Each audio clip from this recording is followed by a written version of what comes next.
ကန်ကောင်းပါကွာဒီမှာလွတ်တဲ့ကလေးခဏ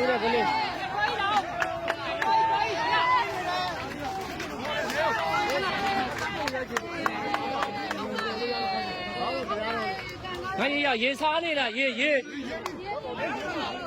ခဏပါကွာမနေ့ကကလေးတိုင်းဟောမဒီကလေး